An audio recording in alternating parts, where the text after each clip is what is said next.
If I could, maybe I'd give you my word.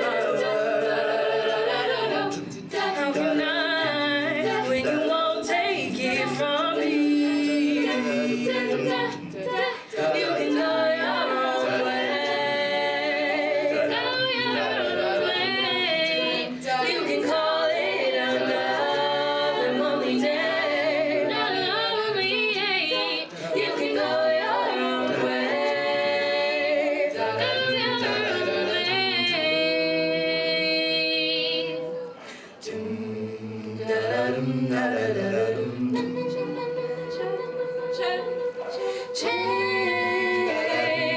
Keep us together.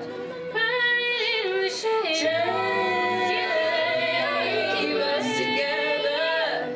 Running in the shade.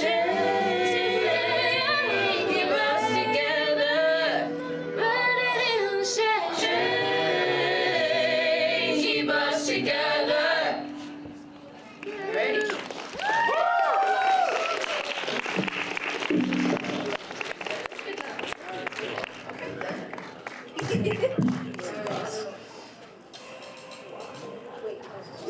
That was our Fleetwood Mac mashup.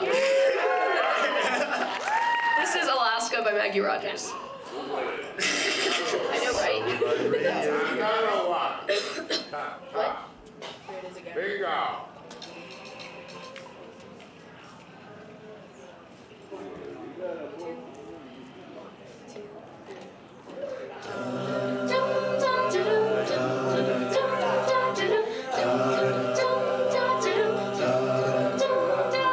I was walking through icy streams that took my breath away, moving slowly through westward water over glacial plains, and I walked off you,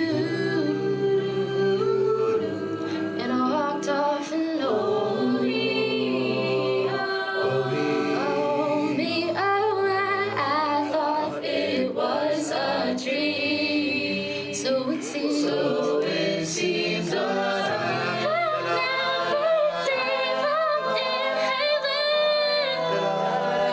You and I, this in between. Leave me behind. I'm exhaling. You and I, this in between. You and I,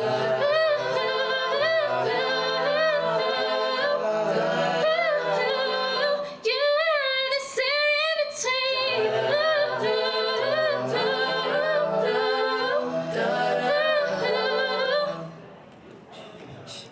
Cut my hair so I could walk back and forth without thinking of you. Learn to talk and say whatever I wanted to. And I walked off you, and I walked off and oh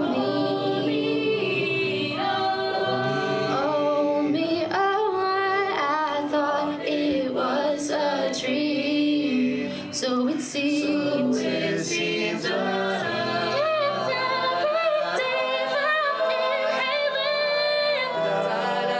You and I, this in between. Leave me behind. I'm exhaling. You and I, this in between. You and I, this in between. You and I, this in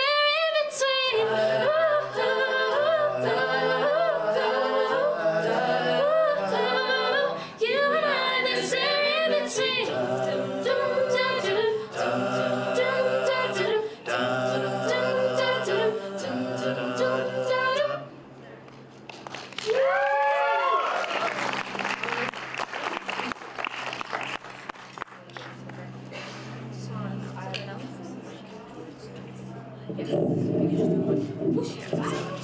Up next is a song called Evergreen by Yeba. Boys. Ready? Alright. Was you good? Oh, yeah. 1, 2. I kissed my penny and I threw it in. I pray to keep my soul from down to the river where the water is. The only place I know. I Can't see the forest for the trees.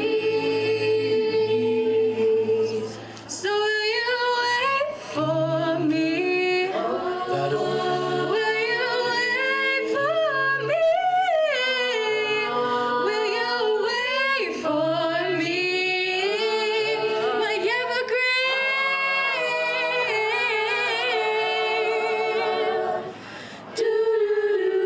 Do-do-do-do-do. Standing at the water's edge. Oh, the Mississippi's overflowing.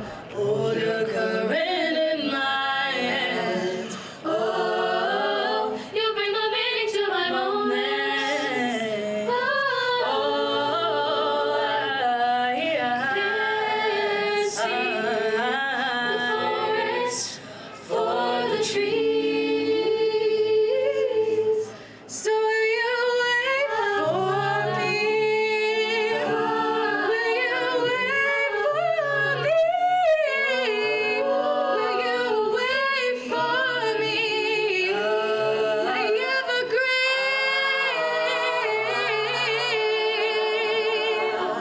My evergreen. 3, 4.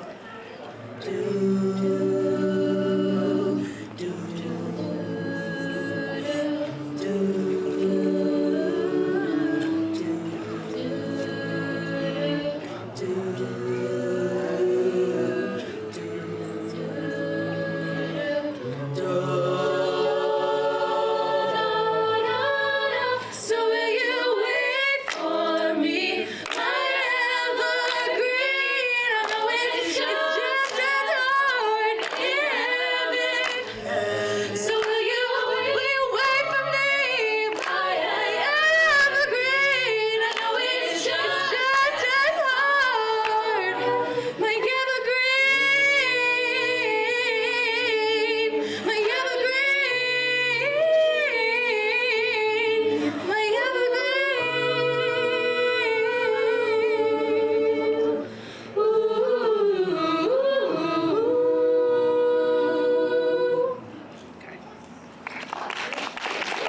We thought that was fitting for Earth Day because we want to stay evergreen.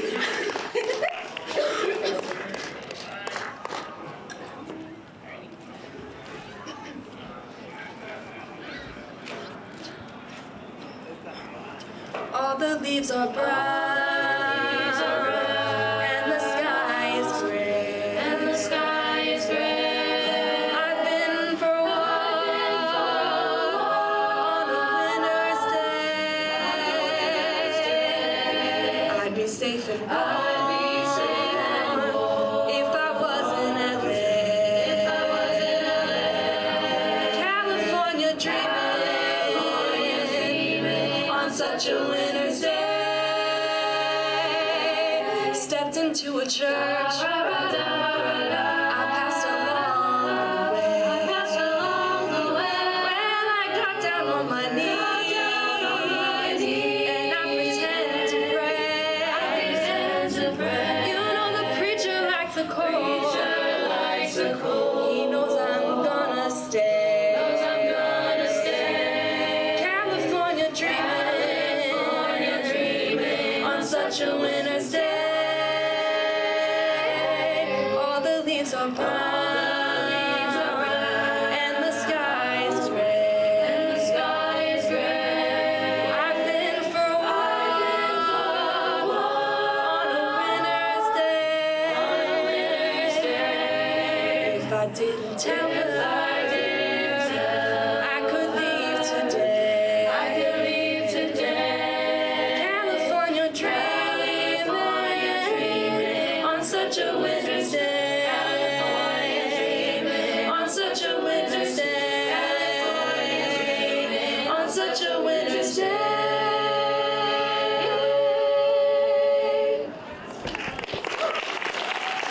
We're lucky that beautiful day. The sky is not gray. We could use some leaves though. Yeah, I would like to see some leaves. Last winter day. All right, this is our last one, and guys, this is a really special one because this is a never-before-seen song. So you guys are getting the first preview of it, and it's also pretty fitting because it's a Noah Kahn song. This is The View Between Villages. Yes. All right, Yes. got you.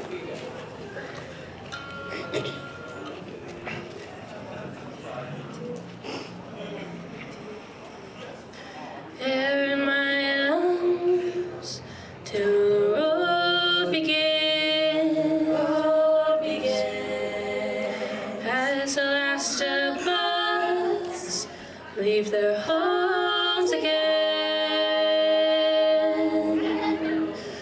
and I'm splitting the road down the middle. For a minute, the world seems so simple. Feel the rush of my blood. I'm 17 again. I am not scared of death. I got dreams again. It's just me and the curve of the valley. Me on earth, I'm happy. Whoa, whoa,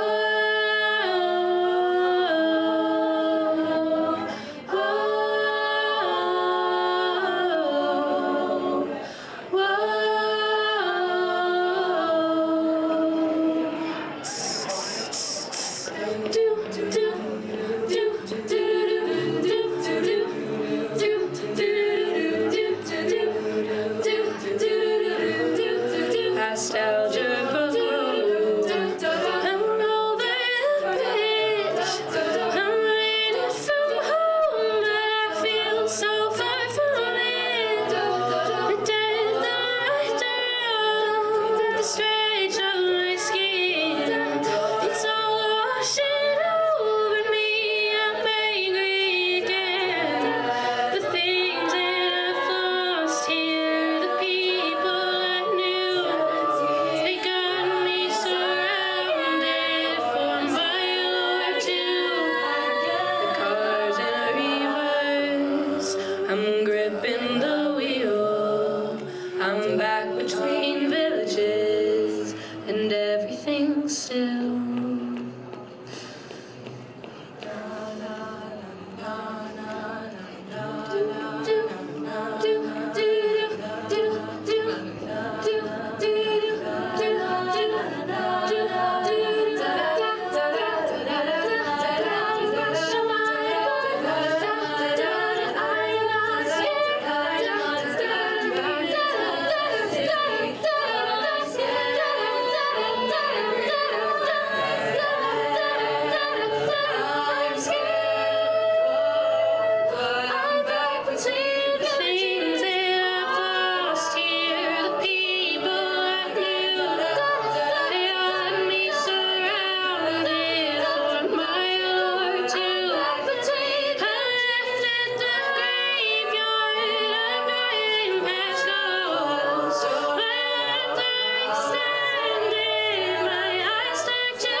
I'm gripping the wheel.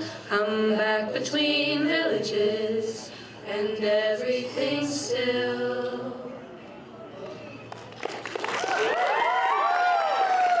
Once again, we are the Middlebury Bobolinks, Middlebury College's oldest co-ed a cappella group and the only ones named after a bird.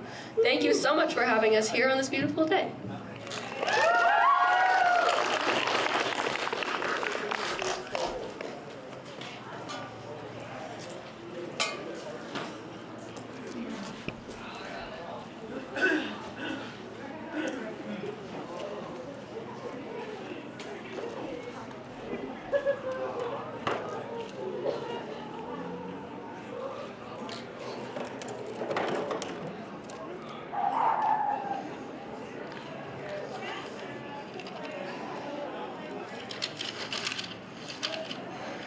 right, everyone give it up again for the Bobolinks. That was amazing. I feel like in a time with so much anxiety and distress about the state of the world, it's so important to be able to celebrate and find joy as much as possible. And honestly, what better joy than live music in a park on a beautiful day? So next up for you, we have somebody who has been involved with 350 Vermont since the very beginning. He was a founding board member of ours and served in that role for 10 years. He's also a longtime faculty and board member of the Institute for Social Ecology. He served for 15 years as a lecturer in environmental studies and an officer of the faculty union at UVM. He's been an activist for most of his life, and he's also written several books about climate and climate justice. Everyone give it up for Brian Tokar.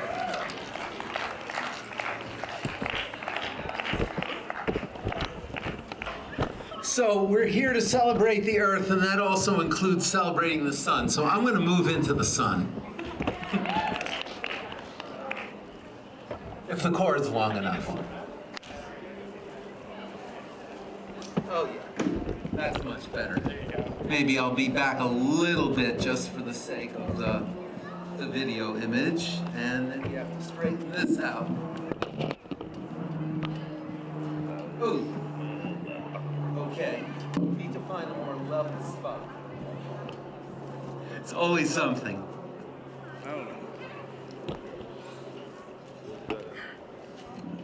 All right, that's good. So, I only have a few minutes and was going to talk about a little bit about the evolution of Earth Day and its connection to the climate movement and climate justice.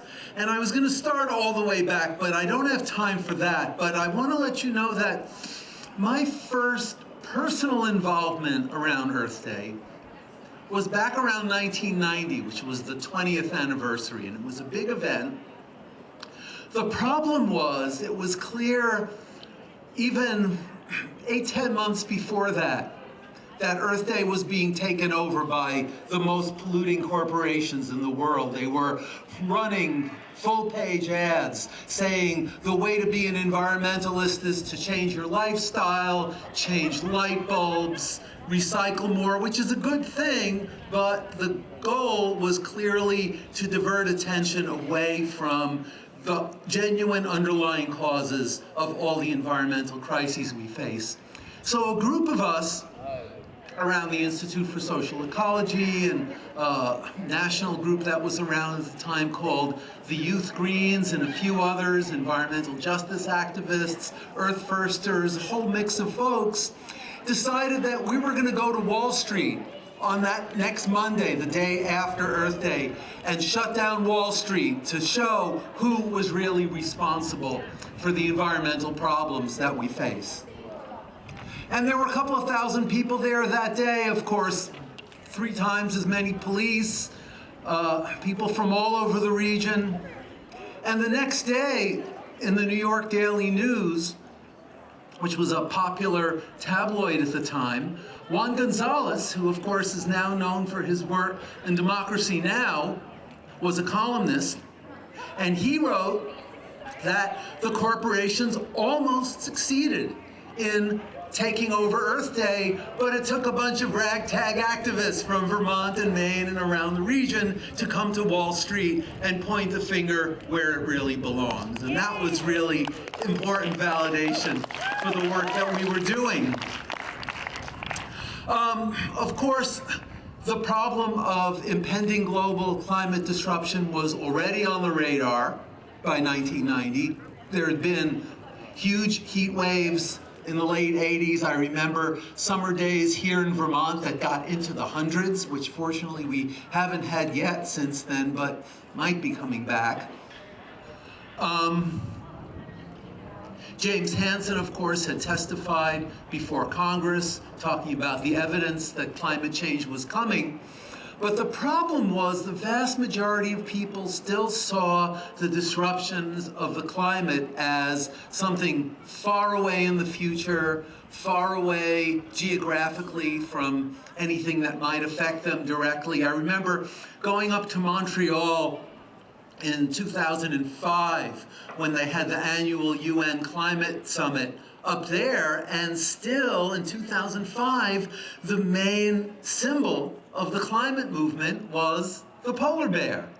And protecting polar bears and their habitat is also crucially important, but it's not something that most people perceive as a sign of an imminent threat to their lives and livelihood. Fortunately, a group of environmental justice activists and indigenous activists from across the US and around the world were already beginning to talk about the idea of climate justice as an important way to rethink how we deal with the climate problem. And this idea first began to circulate in the early 2000s. It really came to the streets around the next two climate COPs after that, in 2007 in Indonesia, in 2009, the first time there were huge demonstrations in the streets outside the climate COP in Copenhagen, and the word was starting to get out. People were starting to organize. People were starting to demonstrate. People were starting to try to shut down new fossil fuel infrastructure. And the message, of course, was that the people in the world who are the least responsible for the problem of global climate disruptions are the people who, across the board, are experiencing the most direct and the most extreme consequences. You know, here in Vermont and around the US, we've been talking about the floods and the wildfires and the droughts and the erratic storm patterns and all the rest for a few years, but we know from satellite evidence that there are people in the world who have been dealing with these direct consequences of climate disruption now for decades. There's evidence going back to the 1970s and 80s of effects on places like East Africa and Southeast Asia of the kind of climate disruptions that we only began to experience here in the US over the last 10 years or so. Around the same time, jumping ahead a little bit to the early 2010s, the 350 network began to emerge. Friend of mine here in Vermont was the first to come up with the idea that there could be local affiliates of the global 350 network that would have their own autonomous identity and focus on local issues and local campaigns like we're talking about around the tables here today. And of course, the founders of 350 had the wisdom to bring in some of the best organizers from the global justice movement that shut down the World Trade Organization in Seattle and so many other important global summits, and to really highlight the focus on the underlying justice implications of the climate crisis. We had the campaign against the Keystone Pipeline in the Midwest and the South. Right here in Vermont, we had a campaign that succeeded in preventing a pipeline from Montreal that went across the Northeast Kingdom from being reversed to bring tar sands oil from Canada to ports in Maine to be shipped overseas. Some of those early successes really brought the climate justice message home. And by the late 2010s, there was climate activism everywhere.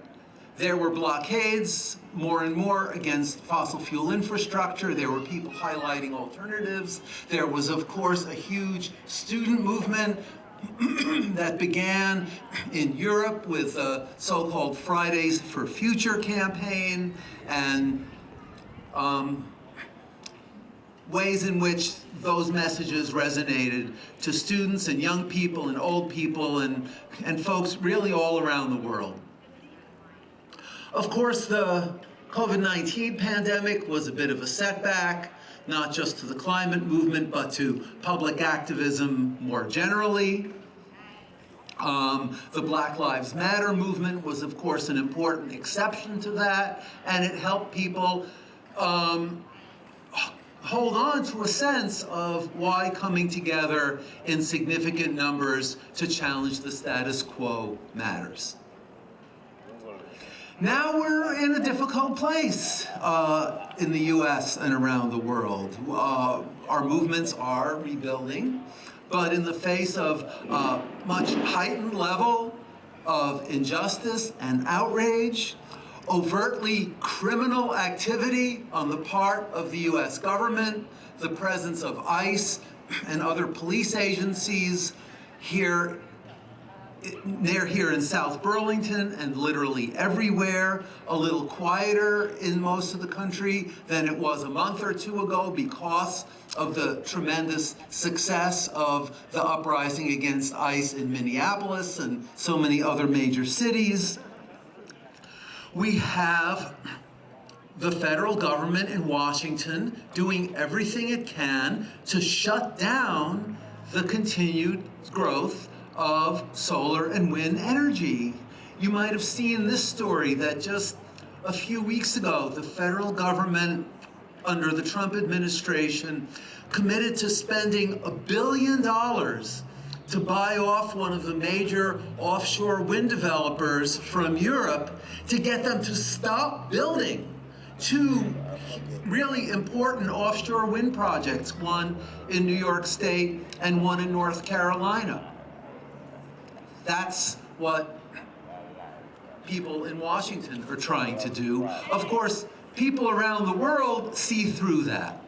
And just yesterday, there was a story by the writer David Wallace Wells, highly recommend his work in the New York Times, reporting on how since the beginning of the war in Iran, most of the world has accelerated the shift to renewable energy. There were fears that there would be a major resurgence of coal burning for electricity in light of the limits on oil exports from the Middle East. And the good news is that is not happening, that people and countries around the world are shifting to renewables instead. Of course, now, here in the US, we're way behind the curve globally.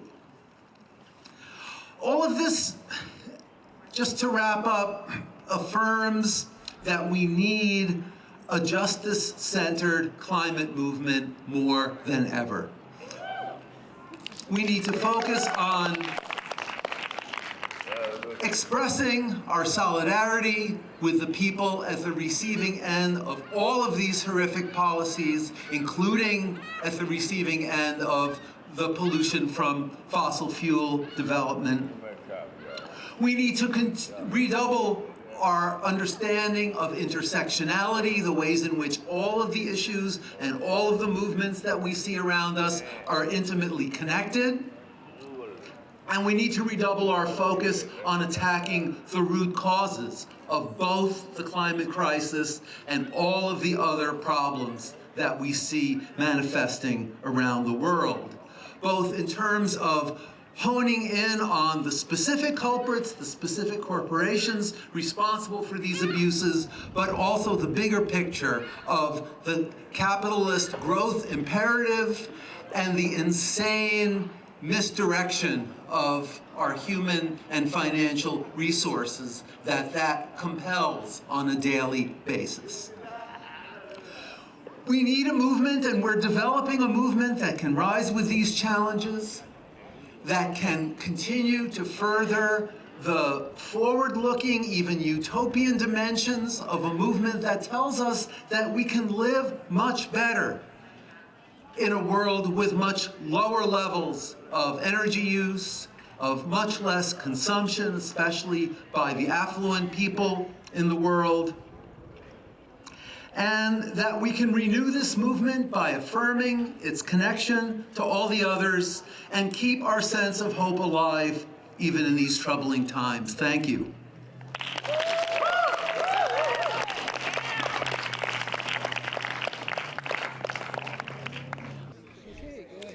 Hi, my name is Lily Jensen. I'm a sophomore at Middlebury College, and I'm here with SNEG, which is the Sunday Night Environmental Group. We're here because we've done a lot of collaboration with 350 Vermont. In fact, 350 actually came out of SNEG, which is really cool. And we think that this is really important to celebrate Earth Day because climate change is impacts are just getting worse and worse by the day, and it's important to unite people who care about the earth. And we're basically an org that works on activism and justice issues, not just environmental issues. And yeah, we're a group of students. We really value the community we have here, and we're excited to be connecting with other orgs today and really strengthening that community. Right now we're working on a Quit GPT campaign, which is a part of the larger national campaign against OpenAI. And then we're also doing a campaign called Clean Up Our Heat, which is trying to stop the biomass plant, which is really contributing to deforestation. And this is a plant at Middlebury, and we think that they should switch to a better, safer, more renewable option. And yeah, we're really excited to be here with all of you on this beautiful day. Hi, I'm Cheryl Joy Lipton, and I'm with Standing Trees and Stop Vermont Biomass. And my name is Mathilda Ramos-Williams. I'm a student at the University of Vermont and have also worked closely with Standing Trees this past year. And I'm here to share information about the State Wildlands Act, House Bill 276, and also to the State Wildlands and Climate Resilience Act, and also with Stop Vermont Biomass, and to stop burning trees for energy. So Mathilda's going to talk about the Fix Our Forests Act. Yeah, so back in February, a group from Standing Trees of very passionate individuals gathered in front of the State House in Burlington, and we essentially protested Senator Peter Welch's support of the Fix Our Forests Act. Originally, Peter Welch said he would oppose this act, which is essentially making it easier for forests to be to have prescribed burns and to be logged. In order to prevent wildfires. That was the goal of it. This isn't as relevant in places such as Vermont, and essentially he agreed to not support it, and then he decided to support it. So we were essentially protesting his support of it back in February, and it got a lot of press coverage and media. And then do you want to? Mm-hmm. So if you want to learn more about Fix Our Forests Act and why to oppose it, you can get in touch with Standing Trees.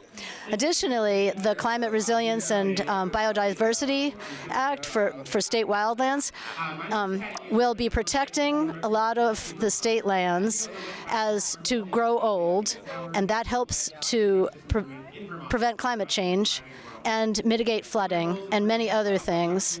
It helps to get closer to the goals of Act 59 as well. So please contact Standing Trees and Stop Vermont Biomass to learn more about those acts. But this next speaker is from a group that actually predates even the global 350 movement. Jeremy Buss is a member of SNEG, the Sunday night environmental group at Middlebury College. SNEG recently celebrated their 20th anniversary and was founded by students who went on to create 350.org with Bill McKibben. Jeremy is a freshman at Middlebury College, studying economics and environmental policy. He's on the board of SNEG, and this summer will also be starting as co-coordinator of the Middlebury College Eco Reps. He's also been a huge help in planning this event, so everyone give it up for Jeremy Buss.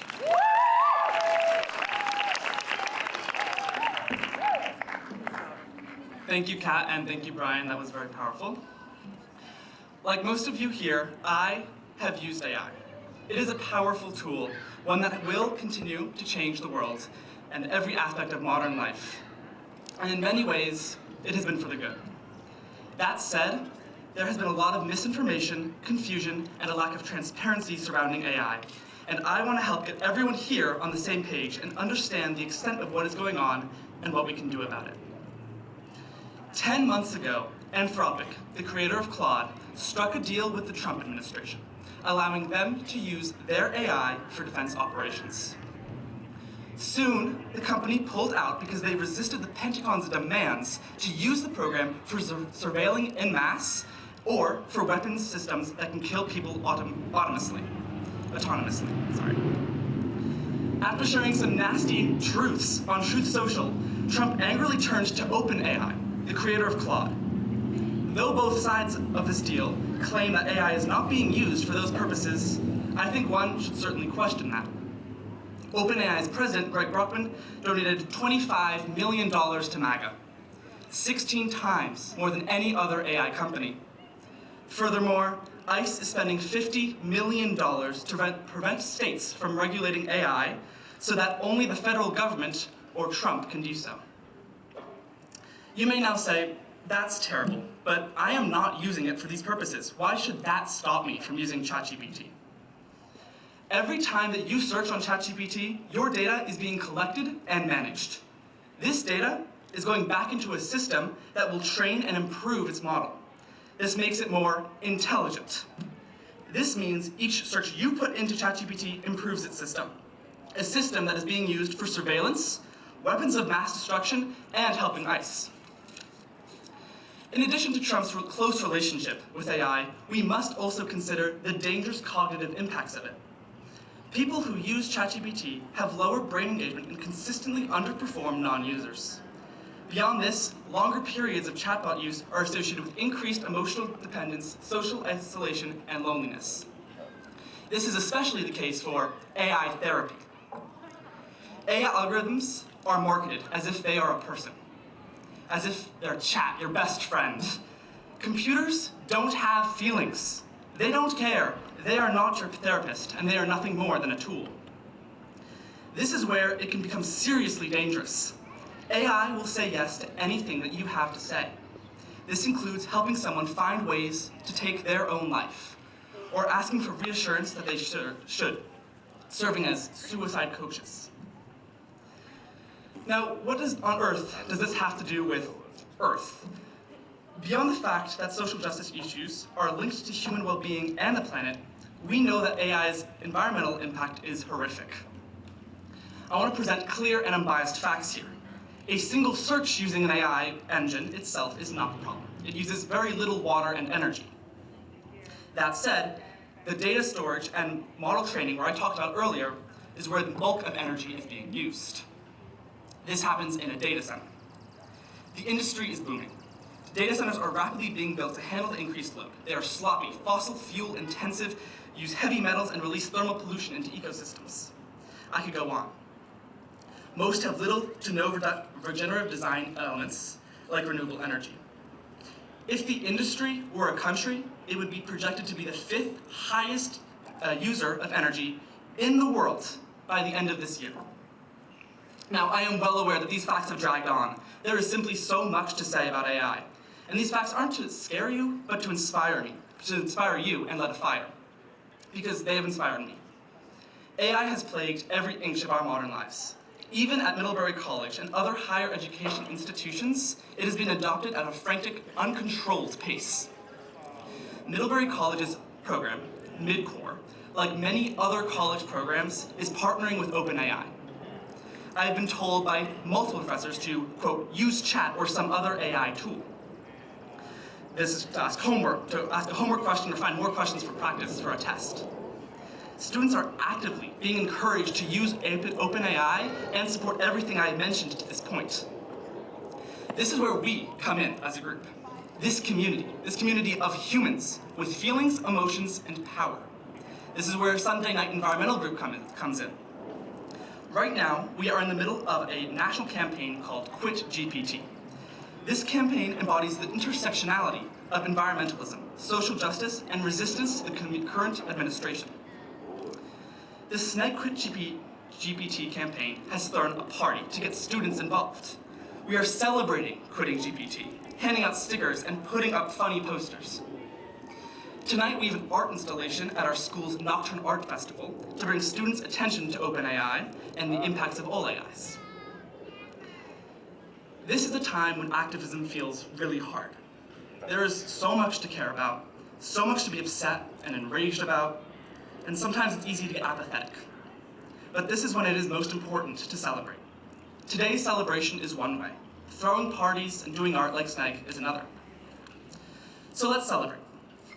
Maine passed a law banning the construction of data centers in the state for 5 years to allow more time to learn about its impacts.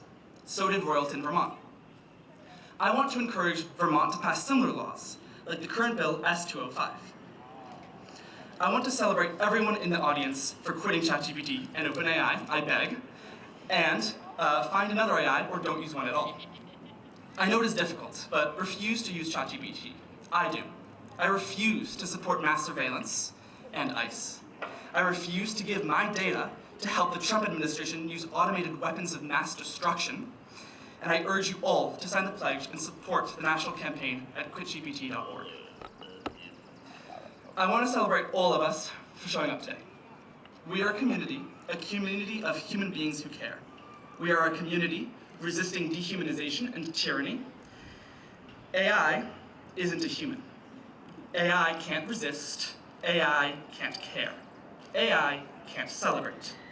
That's what makes us special. So celebrate this community around you. That makes you human. Thank you.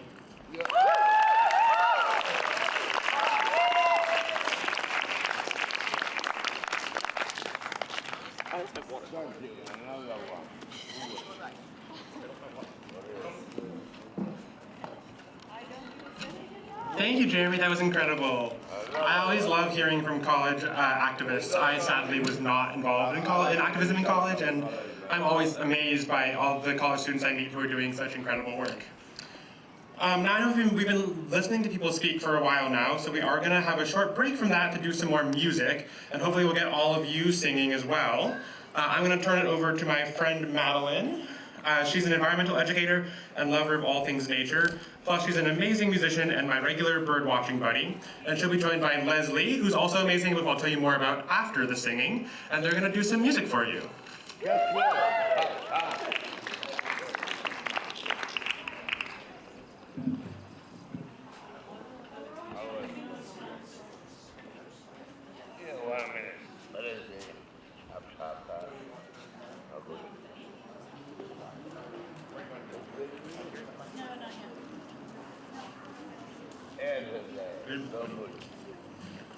What's a minute? Where's my beer though? You guys have no beer? That's bullshit.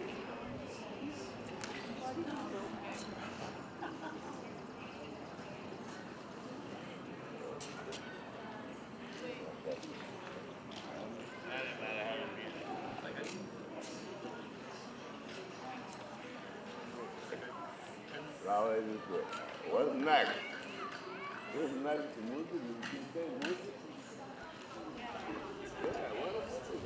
We're going to teach you guys a song. And I don't really know the song, so I'm going to be learning it with you. I'm going to pretend that I'm all of you. Yeah, something.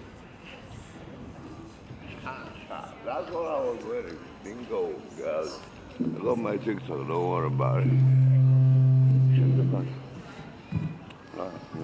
See if we can position this. As long as I'm not facing. Yeah, I feel like I don't want to be, I'm afraid if I turn it that way, it's gonna, okay.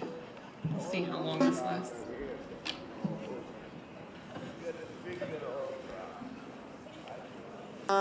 Okay, so this first song I'm gonna do is a beautiful song in Spanish called No Están Solos. And you may have heard this if you've been at local protests by the wonderful Grace Odell, who has led this song and taught it. She couldn't be here today, so I'm going to try to live up to her charisma and expertise at teaching this. But it's very, do you want to move a little closer to me? It's very easy. You'll just repeat after me. I'll go line by line, and then we'll add some chords. So the first line is No están solos. Repeat. No están solos. No están solos. And the rhythm is No están solos. Want to try it? What does that mean? What does it mean? Which means you are not alone, or they are not alone. So let's try it. No están solos. No están solos. The next one is No están solas. No están solas. The next line is Juntos hacemos, which means together we make or together we create. Juntos hacemos. Juntos hacemos. La liberación. La liberación. So all together it's You're not alone, you're not alone, together we make the liberation. And so this was a song written by Francisco Herrera and the peace poets in solidarity with people facing detention and being terrorized by ICE. We've sung it outside courthouses. We sang it outside our neighbor's house on, not Spear Street, Dorset Street back in March. And it's beautiful when everyone sings it together. So let's go one round through and then I'll add chords. So let me just get the note. No están solos. No están solos. No están solas. No están solas. Juntos hacemos la liberación. La liberación. All right, I think you've got it. So.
I'd love to share with you. This is a reimagining of the song Amazing Grace that I'm sure many people are familiar with. I've renamed it to Amazing Earth, and if you know me, you know that I am obsessed with environmental soundscapes. So in the recorded version of this song, each verse comes with soundscapes that I recorded from around Vermont. And as you listen, it might be kind of tricky to catch the words.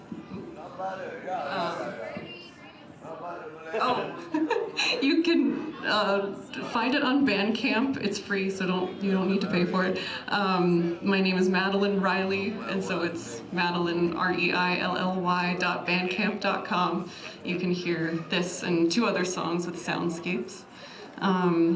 Yeah, and each lyric or each verse has to do with a season, or the first and last verses have to do with water. So see if you can catch the words and figure out which season is which.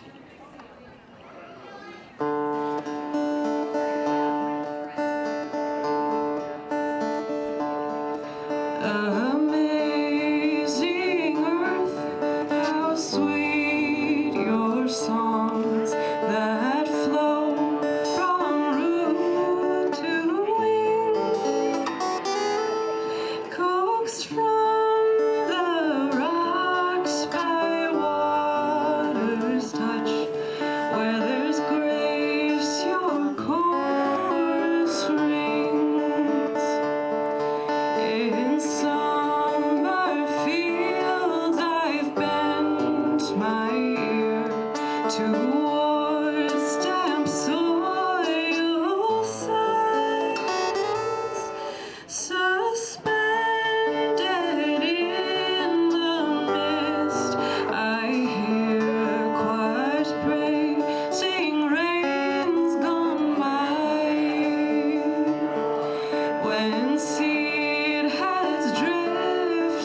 sleepy eyes, and the final crickets call.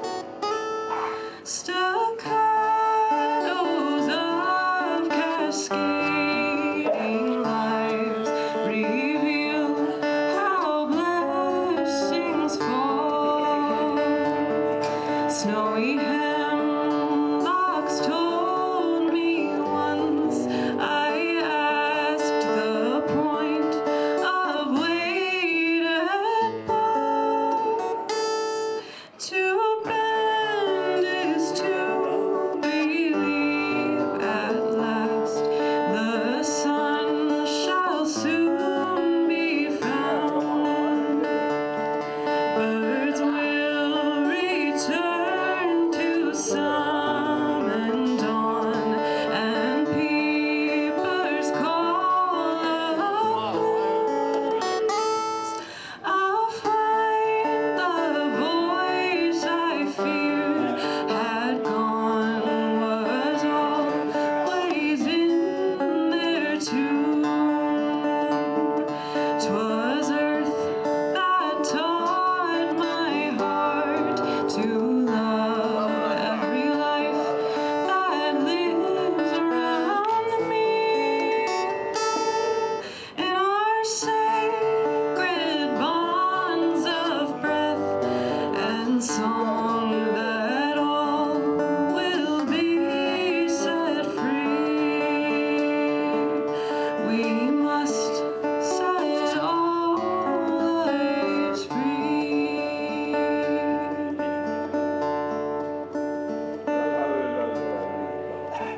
You gotta make me funny, she do.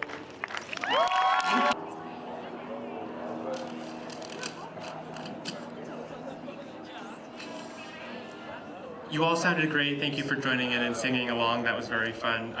No Están Solo is going to be stuck in my head for the rest of the weekend, maybe all of next week as well. That song always gets so stuck in my head. Now, you just saw Leslie up here singing for a little bit, but we're going to have Leslie Gwackhamer come back up as our next speaker. Leslie's a member of Third Act, the group that Bill McKibben went on to found after5050.org, and she's been involved in social justice and environmental activism for most of her life, which is really awesome. So everyone give it up once again for Leslie Gwackhamer.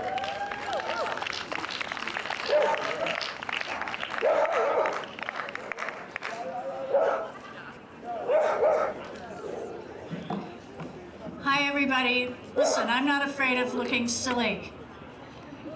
Don't be afraid of being silly. We need the energy. Okay, so people might be wondering what Third Act is, and you see our tent. It says Elders Protecting Our Climate and Democracy. We had a lot of debate about whether it should be elders or geezers or old fogies, I don't know, and we've settled on elders. And Bill McKibben founded it to harness the energy, talent, and time of elders in our Third Act. What's the Third Act? Well, First Act is kind of growing up, right? Second Act is career, families, whatever.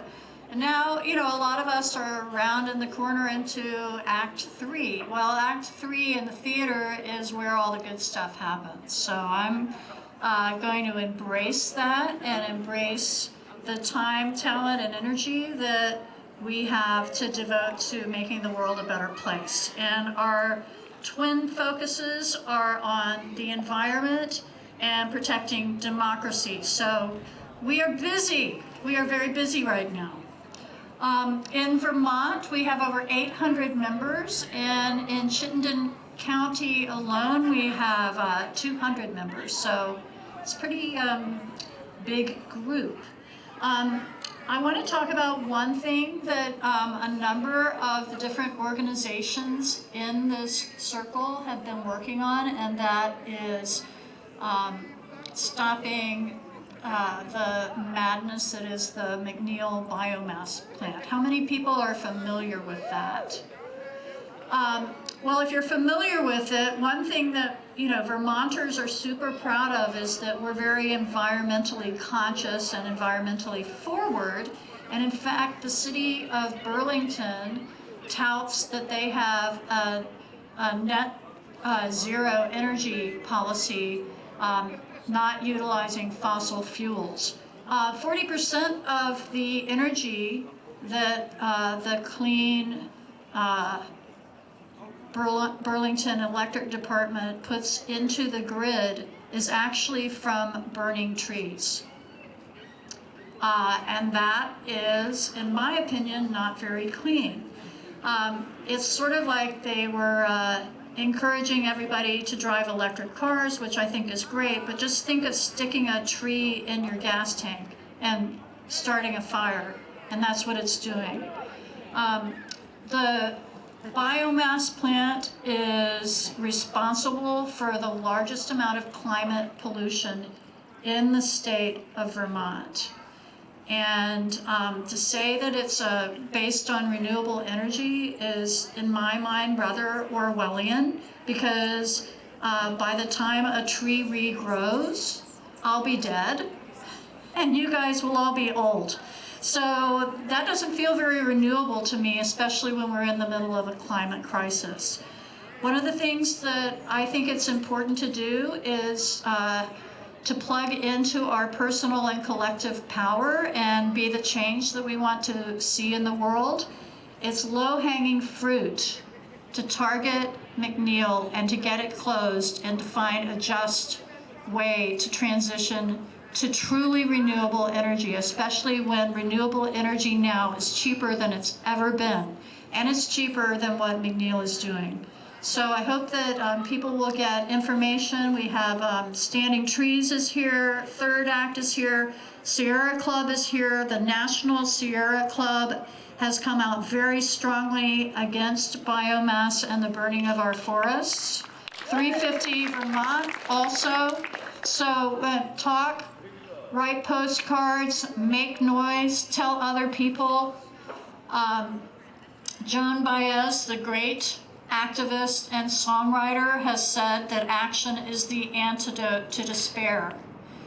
There's plenty of things to despair about right now, and sometimes I feel absolutely paralyzed, and I'm sure you do too. But together, I feel that we in community can make changes that will impact the world we're living in and our community. So join us, and thank you very much.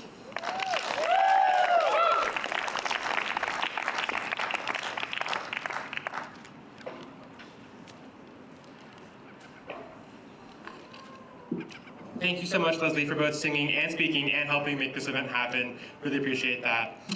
Next up, I want to introduce someone who I've actually never heard speak before, but everybody who I don't know who has heard them speak has absolutely raved about them, so I'm very excited. They're an organizer in Burlington. They co-direct a climate and racial justice organizing hub called Community Resilience Organizations, and they co-facilitate Needs and Offerings, which is a monthly mutual aid gathering for our time of collapse. Please welcome Lena Greenberg.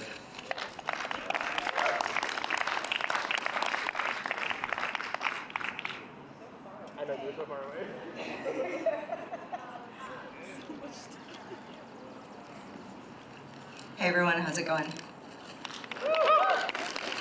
It's another beautiful day on Earth. Okay, hi, I'm Lena, I use they, them pronouns. I am a huge fan of the springtime. It is winter's favorite dream, right? And here we are, the grass is green, the earth is smiling upon us. And I find that the spring helps me pause amid all of the obligations and all of the struggles and all of the demands on our time, and look at the sky and watch the trees give out their buds and feel a little less overwhelmed. Anyone else feeling overwhelmed by all that is asked of you? Yeah, absolutely. Part of where we get stuck in climate organizing and engaging with the climate crisis at all is that it feels too big, right? And impossible and often very far away, especially on a day like this. But it is here, it is with us, and it is so challenging to reach out and touch it, especially if you are struggling to get through every day, or if you are able to and you easily end up in that kind of spiral of doom and guilt and frustration. This is an experience I have all the time, and I imagine most of us have that too, right? Like that's what brings us to action. And we know, in fact, that all of those constraints on our time, all of that despair is by design. This is not an accident. It is the corporations that run our global economy that invented the idea of the individual carbon footprint, the idea of net zero, and all of these false climate solutions that we are offered instead of real action that will not only protect our future, but transform our societies into beautiful, regenerative systems instead of the extractive death cult that we live in right now. So this moment demands our rage instead of our shame. It demands our action and our love, because we have to transform our whole entire society. We are up against all of this violence and destruction, which is a calculated distraction from the existential crisis that faces our species and our planet. We could have universal health care, childcare, well-funded education systems, efficient renewable energy, if the ruling class hadn't decided it was more important to keep the fossil fuel industry polluting and profiting and the US military running 24/7. The US military, which is the biggest polluter on the entire Earth. So, the military is busy maintaining US empire, extracting labor and metals and fuel and food from around the world. And that empire and the military that defends it is completely soulless and completely purposeless. It is running on its own idea, around and around and around, sucking all that we have to offer. But there is no soul to this machine. It is just a machine. Which means that we have a very important task as living, breathing creatures with soul, which is to protect the soul and the energy of our species and our planet, and get ready to build and stay able to fight. Since the beginning of our humanity, our ancestors have drawn strength into our bodies and spirits by practicing reverence for and relationship with the earth. This is how we know who we are, where we are, and how we fit into this spectacularly beautiful and complex system. This is the only place in the whole entire universe where we can survive, where we can be in reciprocity and live in such a fantastic place that gives and gives. It feeds us, it keeps us alive, it offers air that we breathe. So how do we move towards that reciprocity? Learn about the place that we're in. Learn who and what we're fighting for, whether you are helping a salamander cross the road or considering the ancient geology that makes it possible for wildflowers to bloom. Consider who in our small state is benefiting from the continued dominance of the fossil economy and make their jobs impossible. Tell your legislators their pontification is worthless if they are not standing up for climate action. And know that everywhere you go, no matter what you are talking about, you can also talk about the climate. In addition to these broader actions, we have to practice local resilience at a small scale. And we are gonna need those relationships, which are those smallest units of power, to get us ready for all of the difficulty that's coming our way. We are living through a time of disaster that often crescendos into acute crisis, and practicing being together and building the new kinds of institutions and social structures that can replace our dying empire is part of how we are gonna survive this era of climate collapse. There's a tool over there on the 350 Vermont table called the Resilience Hub Toolkit. It was built up by a bunch of Vermonters who showed up to provide support and mucking and gutting and mental health assistance after flooding in 23 and 24. And it draws on all that we've learned from saying the government isn't here to save us, corporations are not here to save us, we are being left to catch the runoff of what they've yielded. How are we gonna practice keeping each other safe and bringing a new world into view?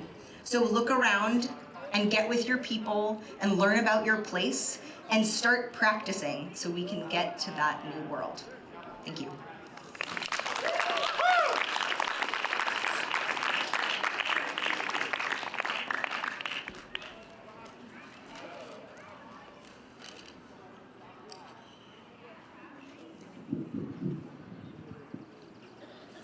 All right, thank you so much, Lena, for being here. I really appreciate it.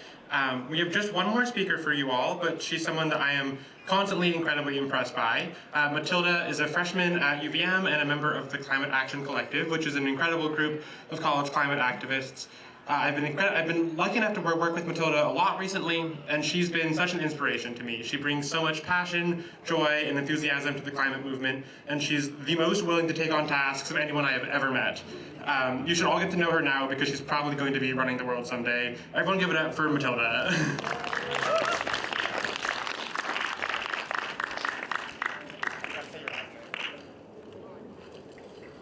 Hi everyone, and thank you so much, Katayoun, for that wonderful introduction. I am so honored, and I'm so honored to be here with you all today to celebrate our Earth, our community, and everything in between. Like Katayoun said, my name is Mathilda Ramos-Williams. I'm a current freshman at the University of Vermont, and I study environmental science and plant biology. So just a bit about me. There hasn't really been a time, excuse me, in my life when I haven't loved nature and our natural world. I grew up making fairy houses in my local woods, mud pies in my backyard, and watching birds from my kitchen window before school. I was enthralled by the natural world and everything within it, and I seemed to want to know everything about it. Why did the trees change color? Why were some beaches sandy and others rocky? Of course, as I grew older and eventually continued my schooling, I inevitably learned about the threat of the climate crisis and its related disasters. I came to terms with the fact, slowly but surely, that our ecosystems, our beaches, our forests are being destroyed at the hands of the human race. I learned that my favorite forests in New Jersey were being killed by the emerald ash borer, as well as overrun with invasive species. The list goes on. As is the case with many, learning about these issues sent me into a bit of a depressive spiral, and like Lena was saying as well. As a young person, I felt like there was little I could do to make any tangible change. After all, if none of the adults in my life were able to implement positive change, how could I, as a teenager at the time, be expected to do so? So this brings me to my really wonderful professor, Dr. Amy Seidel. She teaches at UVM, and I've taken a class with her this year called Race and Culture and Natural Resources. In between talking about incredibly upsetting issues such as environmental racism, redlining, issues with indigeneity, and more, she never fails to remind us of a quote by Margaret Mead that goes, "Never doubt that a small group of thoughtful, committed citizens can change the world. Indeed, it is the only thing that ever has." When I hear this quote, I am reminded of the visions and changes that have and will continue to take place. I think back to my time in New Jersey. Every Sunday, me and a group of around 20 high schoolers would head to our local forest in order to remove invasive species, plant native species, and eventually to open the trails that we create to the public, increasing equitable access for all in a largely suburban area. I am also reminded of my high school's Youth Environmental Society. Together, we created and passed a district-wide climate action plan focused on reducing food waste, increasing energy efficiency, and also increasing environmental education for children of all ages. Today, all the schools in my small town of Hopewell, New Jersey, are required to meet these standards proposed by a group of 14 to 18-year-olds. Not only that, but when I think of the Margaret Mead quote, I am also reminded of the organizations here in Vermont that I have been lucky enough to work with in my first year here. I think of 350 Vermont, which has worked closely with the Champlain Office of Economic Opportunity to help homes become weatherized sooner than they would have otherwise been able to. I think of Standing Trees, which in February united a group of passionate activists and individuals to speak out against Senator Peter Welch's support of the Fix Our Forests Act. I think of the Climate Action Collective over there, who is a group of local college students advocating for environmental issues here in Burlington. Last Sunday, we went door to door asking people whether they knew about the McNeil biomass plant and whether they'd be interested in educating more about it. And finally, I think about everyone here, at the tables, in the audience, on the stage, who have spent their Saturday learning about ways in which they can make a difference here in Vermont. So this Earth Week, these experiences both in Vermont and New Jersey have allowed for me to find a group of people who share my worries about the future. The more I work with these individuals, the less alone and more embedded in my community I feel.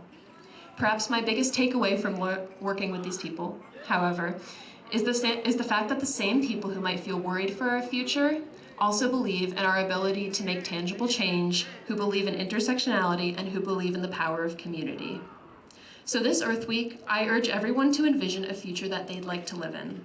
Build a community of individuals who share your same concerns and fear for the future.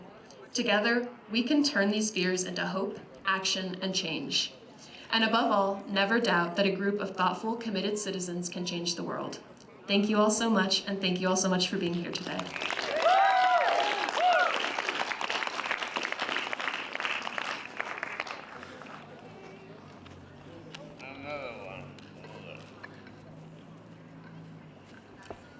What an incredible note to end on, Mathilda. Thank you for that. We really do have the ability to make real changes to our world and our communities, and I'm so thankful for all of you for being here to celebrate and to show up for our planet. As we've touched on multiple times throughout this event, climate justice is inextricably linked to other struggles for justice that are going on in the country and in the world. I ask all of you who came out today to celebrate to not stop here.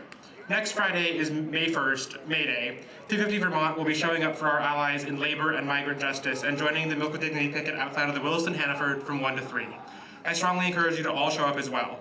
We have a sign-up sheet on our table to join us for our picket shift. If anyone is interested, please stop by and sign up. Thank you everyone so much for being here. And lastly, Madeline's gonna come back and play one more song for you all to end it out.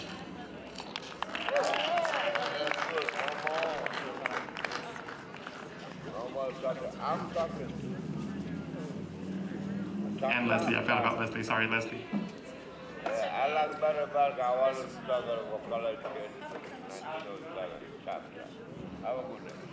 Is it on now?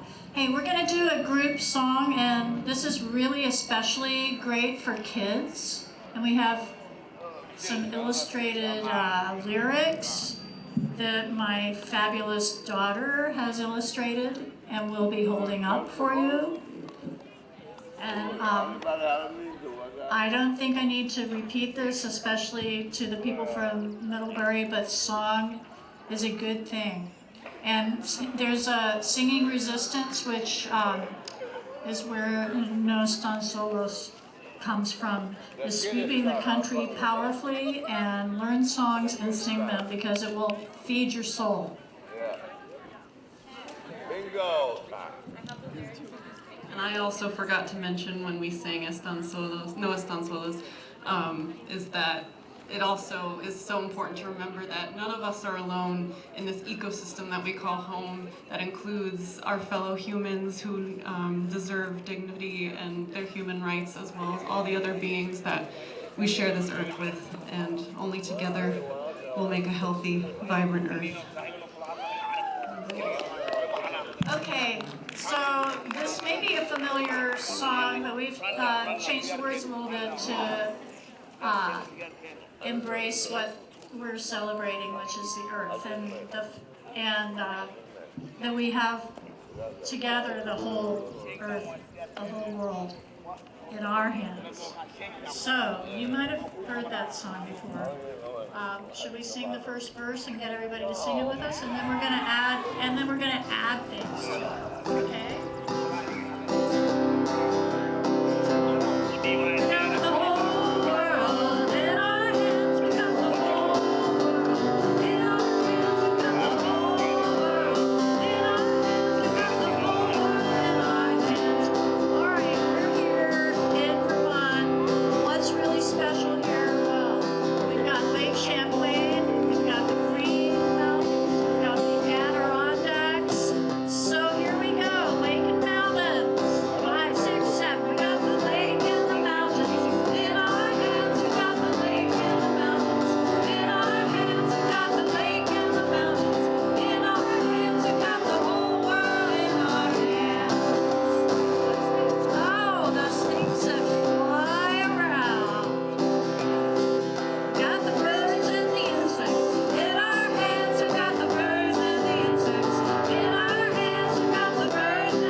verses ad infinitum.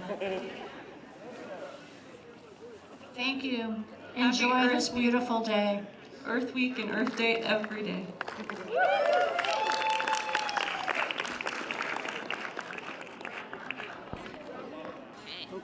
Hi, I'm Lauren Larkin. We've got Sarah Adelaide and Madeline Riley. We are from Very Merry Theater, and we run Waterway Stage, which is a free environmental theater program that combines the joy of scientific investigation with the creativity with theater. And basically, any homeschool, public school, private school can sign up and at the Very Merry website, and we'll send a science educator, and you'll get a free field trip to Echo.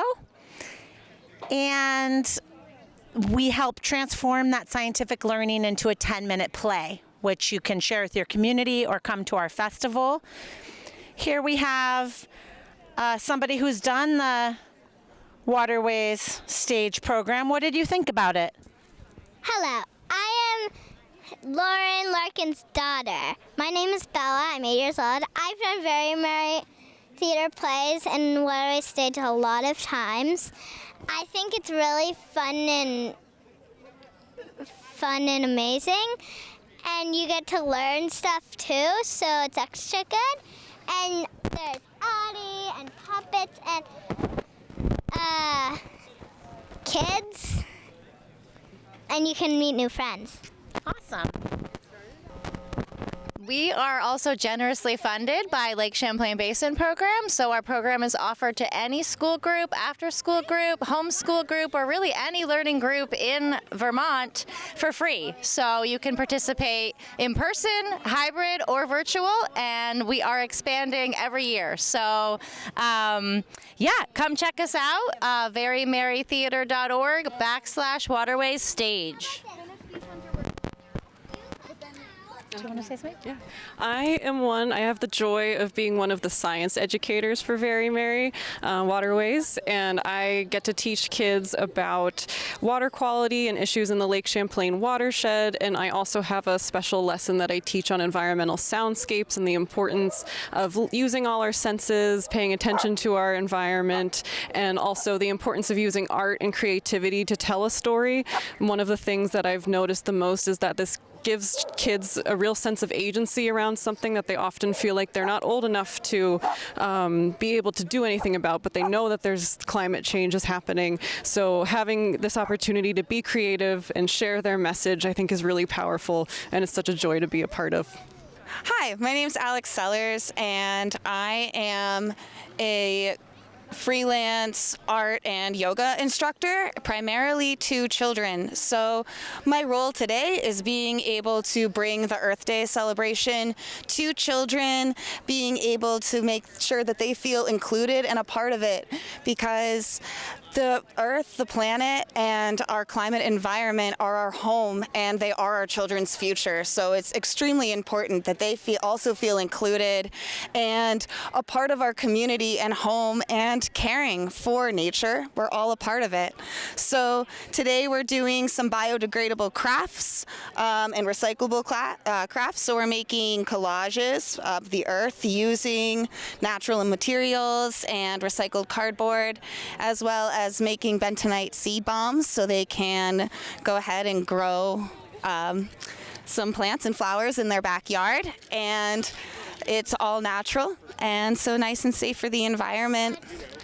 And what? Buttons. And buttons. And we're making buttons for 350.org, which is who brought us here today. So yeah, that's what we're up to. Hi everyone, my name is Mathilda Ramos-Williams, and I'm a member of the Climate Action Collective. The Climate Action Collective is a group of local college students from UVM, St. Mike's College, and also Champlain College, and we work to advocate for local environmental issues here in Burlington and the greater Vermont area. Recently, a lot of our work has focused on ending biomass at the McNeil power plant. Recently, we went door to door canvassing Burlington residents and kind of educating them on the negative impacts of biomass in the state of Vermont, as well as gauging what they already knew about biomass. We found that a lot of Burlington residents had known about biomass, but weren't as sure about what biomass was, and as well as the negative impacts that biomass has here in Burlington. And then another event that we put on every night is networking night, which every year we invite professors, local professionals, policymakers to come and talk with CAC members as well as other youth about their jobs and kind of just connecting a multi-generational audience in that way. I'm Levi Robert, a senior at UVM, also a member of CAC.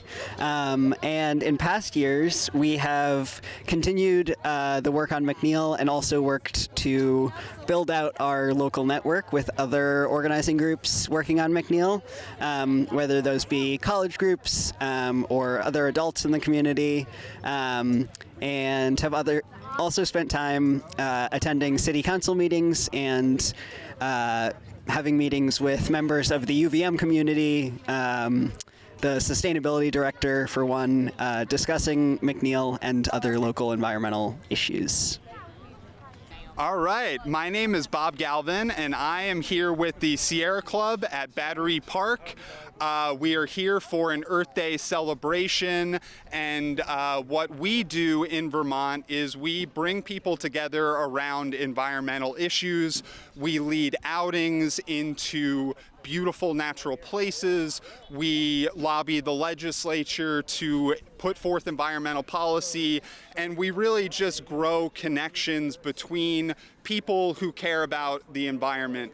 And so that is why we're out here, and I'm joined by Mark Kleindest. I'm a retired economics professor, and I've been a volunteer with the Sierra Club for a while. And like Bob was saying, we have outings. We've tried to influence legislation to make this a greener place. We're in the middle of the Anthropocene, where a sixth mass extinction is taking place. And we're trying to slow that down and hopefully reverse it at some point. We're just finished a paper with a few of us on the social costs of fossil fuels that is, but tremendous cost. Not only is gas going up in price and diesel, but the cost of that is tremendous. In Vermont alone, diesel fumes cost us about $121 million every year in health impacts.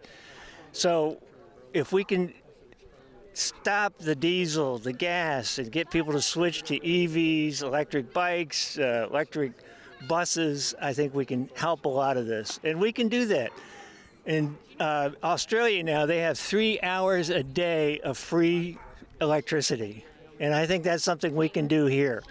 We have a commitment to wind and solar. We can start doing that. I'm Amanda Janu, and I'm here at Earth Day in Battery Park, and it's been a wonderful opportunity to connect with so many of the organizations that are doing God's work of advocating for the protection and regeneration of our natural environment, to recognize that we are part of the earth, we are not separate or superior to it. And it's just been phenomenal to just hear about all of the incredible initiatives and the kind of energy and momentum that is growing within the space too. For example, like Third Act. I remember early on when Bill McKibben was just conceptualizing that idea, and so much of the expectation was that it would be the young people who are going to be the leaders of the climate movement. But really, our elders have wisdom and time and resources and a lot of energy to make sure we're taking care of our planet for the next generation as well, which just gives me a lot of hope. And so, yeah, just grateful to be here with my Vermont community, to celebrate together the beautiful place that we live and the way that our earth cares for us. And I'm running for governor as well. I'm Amanda Janu, and I'm running for governor.